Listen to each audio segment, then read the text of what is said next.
Sa wakas, natagpuan din 10 mga bagay na natuklasan mula sa World War II na kailangan mong makita.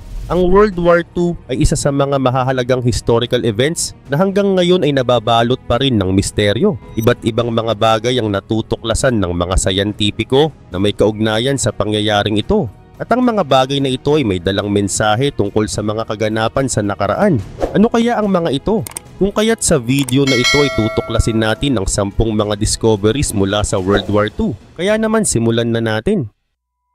Number 1, Joseph Goebbels Bunker. Nakakita ang mga construction worker ng isang bunker mula sa panahon ng ikalawang digmaang pandaigdig sa Berlin. Natagpuan ito sa lugar kung saan planong itayo ang Holocaust Memorial. Ayon sa mga opisyal, ginawa ang bunker para kay Joseph Goebbels, ang minister ng propaganda ng Nazi. Sinabi ni Lutz Leupold mula sa DSK City Development Agency na ang bunker ay natagpuan 2 metro sa ilalim ng lupa malapit sa Potsdamer Platz. Noon ang bunker ay konektado sa bahay ni Goebbels na nasira noong digmaan. Hindi nakita ang anumang plano ng bunker na ito.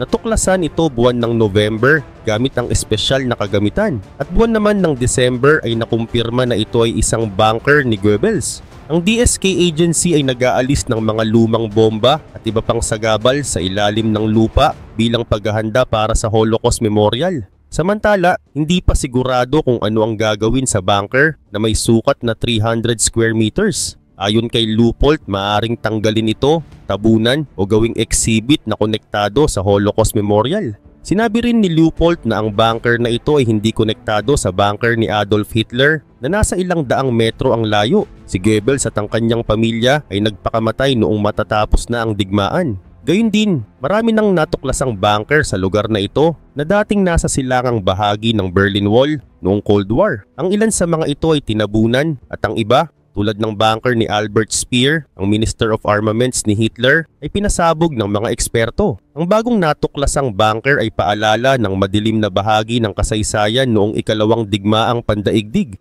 Pinag-iisipan pa kung ano ang nararapat gawin dito upang magsilbing aral mula sa nakaraan. Number 2, Michaelis Diary. Pagkatapos ng World War II ay natuklasan ang isang diary na sinasabing naglalaman ng sikreto tungkol sa mga yaman ng Nazi. Isinulat ito 75 years na ang nakalipas ng isang opisyal ng Waffen-SS na gumamit ng alias na Michaelis. Sa diary, nakadetalye ang plano ni Heinrich Himmler, isa sa mga leader ng Nazi, na itago ang mga ninakaw nilang ginto, alahas at sining mula sa iba't ibang bansa sa Europe. Ayon sa diary, may 11 na lugar kung saan itinago ang mga yaman. Isa sa mga ito ay isang lumang balon sa ilalim ng Hochberg Palace sa Roztoka, Poland. Ang balon na ito ay may lalim na halos 200 feet. Ang mga ginto na sinasabing nakabaon dito ay galing umano sa Reichsbank sa Breslau na tinatayang nagkakahalaga ng bilyon-bilyong euro. Ang diary ay itinago ng mahabang panahon sa Quedlinburg, Germany ng isang lihim na grupo na tinatawag na Masonic Lodge. Ang grupo ay sinasabing may mga member officer ng Nazi noong panahon ng digmaan. At noong 2019 ay ibinigay ng Lodge ang diary sa Silesian Bridge Foundation sa Poland bilang simbolo ng paghingi ng tawad sa mga nagawa ng Nazi. Kasama ng diary ay isang mapa na nagtuturo kung saan matatagpuan ang balon sa Hochberg Palace. Ayon kay Roman Furmaniak, tagapagsalita ng Silesian Bridge, may mga dokumentong nagpapakita na pinatay ng mga Nazi ang lahat ng nakasaksi sa pagtatago ng kayamanan. Inilibing ang kanilang mga katawan sa balon at sinabugan ng pasukan upang maitago ito. Kaugnay pa nito, ang Lower Silesia kung saan matatagpuan ang Hochberg Palace ay kilala bilang lugar kung saan itinago ng Nazi ang mga ninakaw nilang yaman. Ang lugar na ito ay puno ng mga kuweba, mina at tunnel na ginamit bilang taguan ng mga ginto, alahas at sining. Bagamat kumpirmadong isinulat noong panahon ng digmaan ang diary, hindi pa tiyak ng Ministry of Culture and National Heritage ng Poland kung totoo ang lahat ng nakasaad dito. Sa kabila nito, patuloy ang pagsisiyasat upang malaman kung may katotohanan ng mga sinasabi ng diary tungkol sa kayamanan. Ang kwento ng diary at ang mga itinagong yaman ay isa sa mga misteryo ng ikalawang digmaang pandaigdig. Ito rin ay isang paalala na marami pang lihim ang nananatiling nakatago sa kasaysayan. Number 3, Graf Zeppelin. Ang Graf Zeppelin ay ang kauna-unahan at nag-iisang aircraft carrier na ginawa ng Germany noong World War II. Bahagi ito ng plano ng Nazi Germany na palakasin ang naval force at makapagdala ng kapangyarihan sa malalayong lugar. Ngunit ang barko ay hindi natapos at hindi rin nagamit sa anumang labanan. Sinimulan ang construction ng Graf Zeppelin noong December 28, 1936 sa Kiel, Germany. Pinangalanan ito bilang parangal kay Count Ferdinand von Zeppelin, ang inventor ng mga airship. Inilunsad ang barko noong December 8, 1938 at halos 85% itong natapos nung sumiklab ang digmaan noong September 1939. Subalit dahil sa pagbabago ng mga priority sa panahon ng digmaan ay itinigil ang trabaho sa barko. Dagdag pa rito, ang barkong ito ay dinisenyo upang magdala ng 42 na eroplano, kabilang ang mga Ju-87 Stuka dive bombers at Bf-109 fighters. Layunin sana nitong gamitin ang mga eroplano para sa air support at pag-atake. Ngunit habang lumalalim ang digmaan ay inilipat ang mga armas at kagamitan ng Graf Zeppelin sa iba't ibang lugar, partikular sa Norway, upang suportahan ang pagtatanggol sa baybayin nito. Noong April 1940 ay tuluyan ng ipinahinto ni Adolf Hitler ang construction ng barko. Sa buong digmaan, ang Graf Zeppelin ay nanatili sa Baltic Sea. At noong March 1945, nang malapit nang magwakas ang digmaan ay pinalubog ng mga Germans ang barko upang hindi ito maagaw ng mga kaaway. Matapos ang digmaan ay iniahon ito ng Soviet Union noong March 1946. Subalit hindi nila nagawang ayusin ang barko sa loob ng itinakdang panahon. Kaya napagpasyahan nilang gamitin ito bilang target sa pagsubok ng mga armas. Noong 1947 ay isinailalim ang Graf Zeppelin sa series ng mga pagsubok sa pagsabog ng bomba at torpedo. Sa kabila ng malalakas na pagsabog ay nanatili itong nakalutang. Sa huli, isang torpedo mula sa isang Soviet ship ang tuluyang nagpalubog sa Graf Zeppelin noong August 16, 1947. Matapos ang mahigit 50 taon, noong 2006 ay natagpuan ng barko ng isang Polish survey ship sa ilalim ng Baltic Sea. Number 4. Japanese artifacts. Isang mahalagang balita ang inanunsyo ng FBI. Ito ay sapagkat naibalik na sa Japan ang 22 historical artifacts na ninakaw matapos ang labanan sa Okinawa noong ikalawang digmaang pandaigdig. Natuklasan ng mga ito ng isang pamilya sa Massachusetts habang inaayos ang mga gamit ng kanilang yumaong ama. Kabilang sa mga naibalik ang 6 na portrait, isang handwritten na mapa ng Okinawa mula 19th century at iba't ibang pottery at ceramics. Ang mga bagay na ito ay galing pa noong 18th at 19th century at mahalaga sa kasaysayan at kultura ng Okinawa. Tumulong ang FBI Boston Division sa pagbabalik ng mga ito sa gobyerno ng Japan, lalo na sa Okinawa Prefecture. Magkakaroon ng seremonya sa Japan para opisyal na maibalik ang mga gamit sa mga tao ng Okinawa. Kaugnay din nito noong 2001 ay inilista ng Okinawa Prefectural Board of Education ang mga nawawalang gamit sa FBI National Stolen Art File. Ito ay isang database ng mga ninakaw na sining at makasaysayang bagay mula sa iba't ibang lugar sa mundo. Ayon sa FBI, natagpuan ng pamilya ang mga gamit habang inaayos ang mga ari-arian ng kanilang yumaong ama na isang veteran ng World War II. Bagamat hindi siya lumaban sa Pacific Theater, ay napansin ng pamilya na ang ilang bagay ay tugma sa mga nakalista bilang ninakaw sa FBI database. Sinuri ng FBI ang mga ito at nakumpirmang tunay na bahagi ang mga gamit na ito ng kasaysayan ng Okinawa. Ayon kay Jody Cohen, Special Agent ng FBI Boston Division, pinapakita ng kasong ito kung gaano kahalaga ang tulong ng publiko sa pagsasauli ng mga ninakaw na bagay. Salamat sa pamilyang gumawa ng tamang hakbang para maibalik ang mga ito sa Okinawa. Ayon naman kay Governor Denny Tamaki ng Okinawa, ang pagbabalik ng mga gamit ay isang mahalagang hakbang para muling maipagmalaki ng mga tao ng Okinawa ang kanilang mayamang kultura at kasaysayan.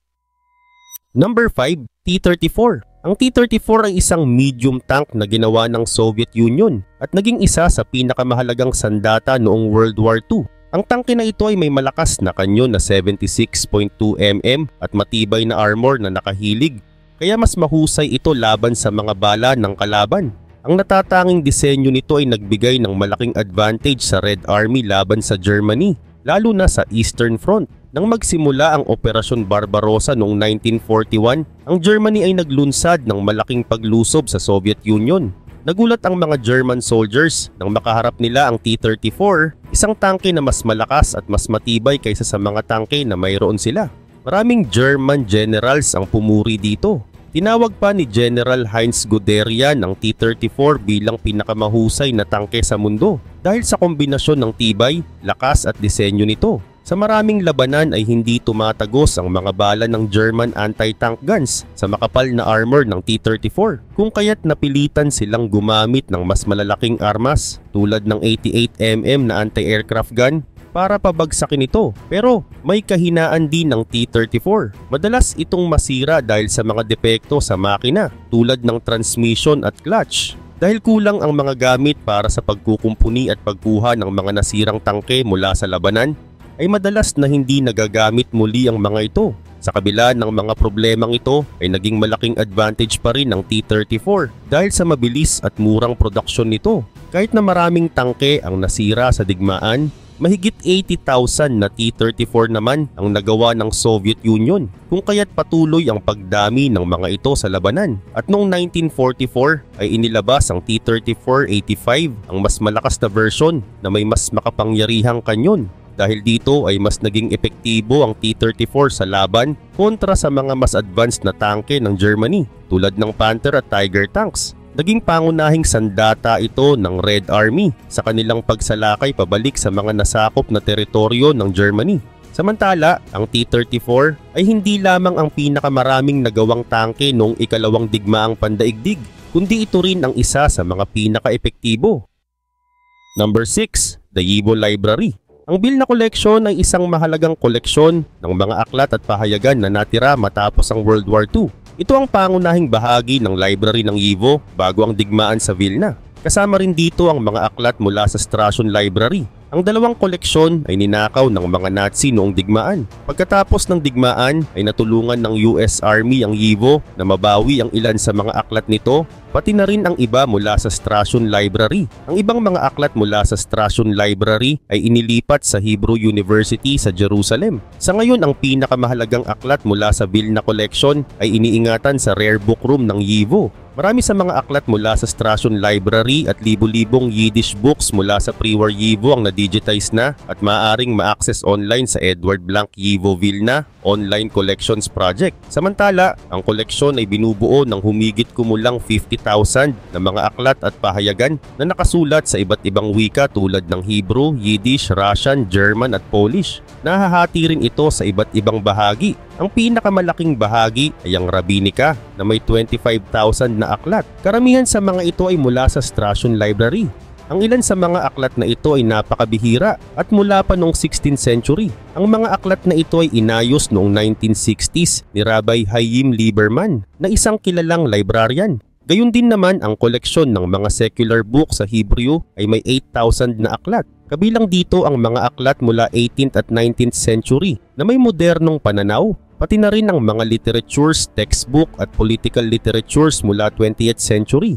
Mayroon ding 5,000 na aklat sa Yiddish na bahagi ng koleksyon. Binubuo ito ng mga modern literature at natatanging mga aklat na makikita lamang sa Yivo Library. Ang mga ito ay nakatalog noong 1970s at 1980s. Kasama rin sa koleksyon ang 3,000 na pamagat ng pahayagan. Kabilang dito ang mga pahayagan mula sa maliliit na bayan sa Yiddish at bihirang mga Jewish periodicals na nakasulat sa Russian. Mayroon ding 1,000 na aklat sa iba pang wika tulad ng Polish at Russian na may kaugnayan sa Judaica. Ang ilan sa mga aklat na ito ay makukuha sa microfilm.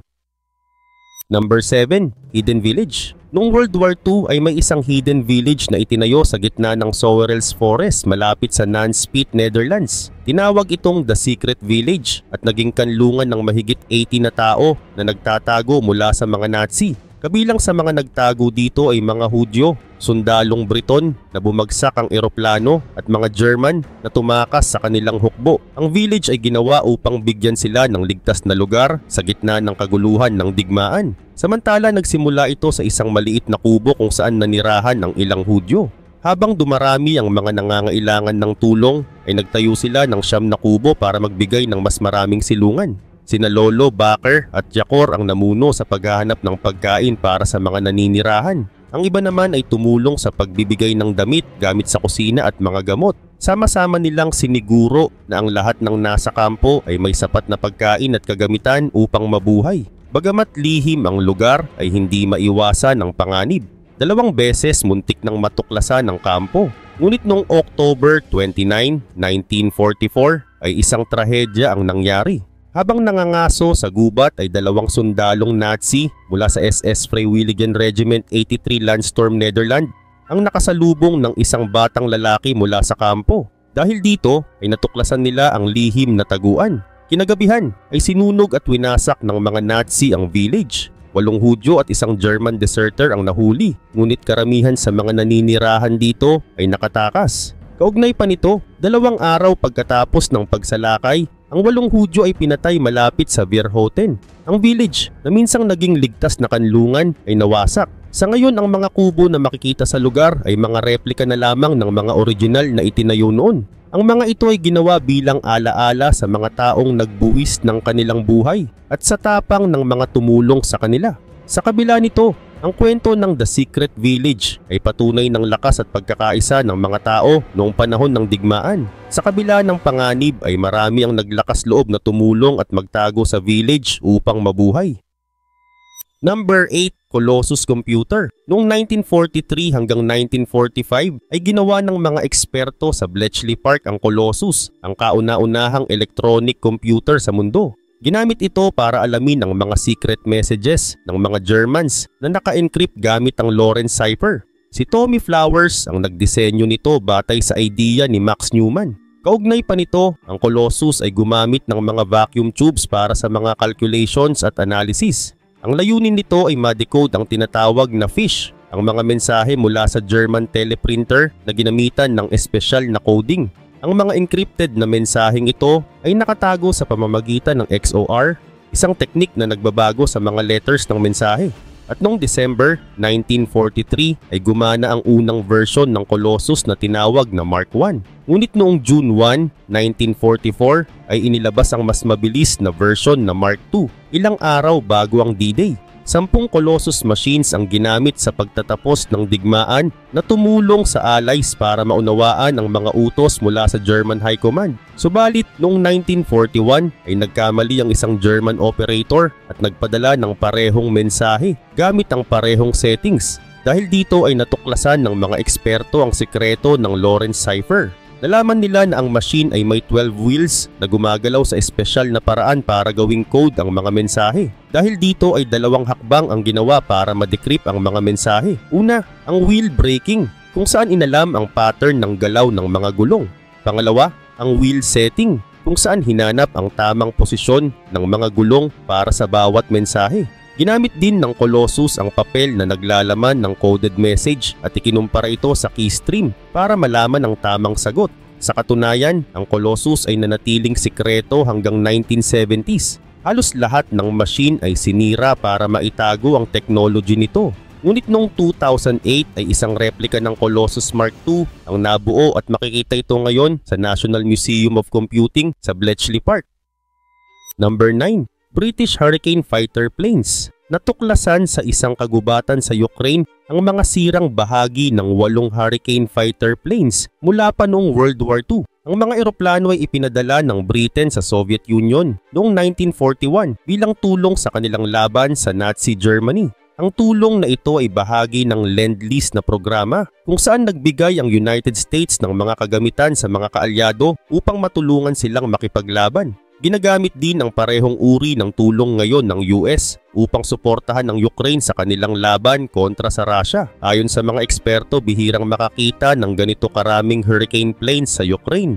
Sinabi ni Oleg Stan na isang dating piloto na nangunguna sa paghuhukay na napakahalaga ng mga natuklasang ito sa kasaysayan ng aeronautics ng Ukraine.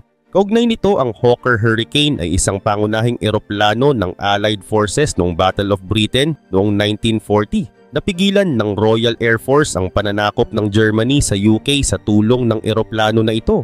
Bagamat mas kilala ang Spitfire, ang Hurricane ang nagpabagsak ng pinakamaraming eroplano ng kalaban.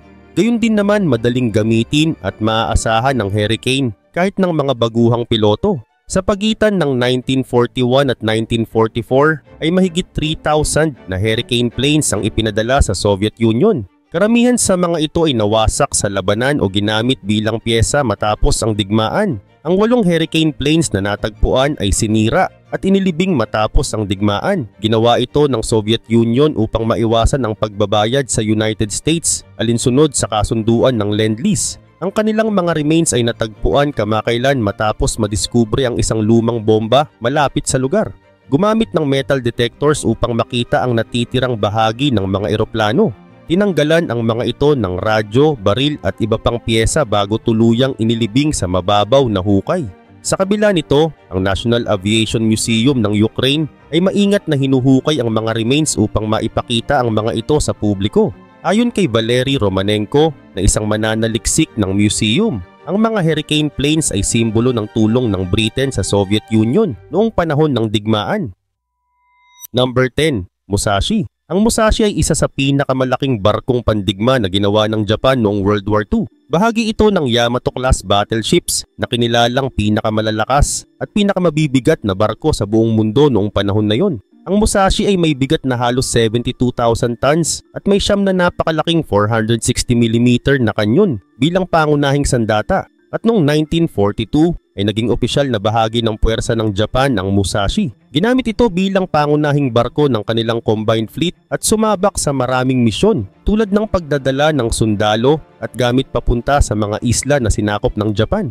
Subalit noong 1944 ay tinamaan ito ng torpedo mula sa submarine ng Amerika. Dahil dito ay kinailangan itong ibalik sa Japan para kumpunihin.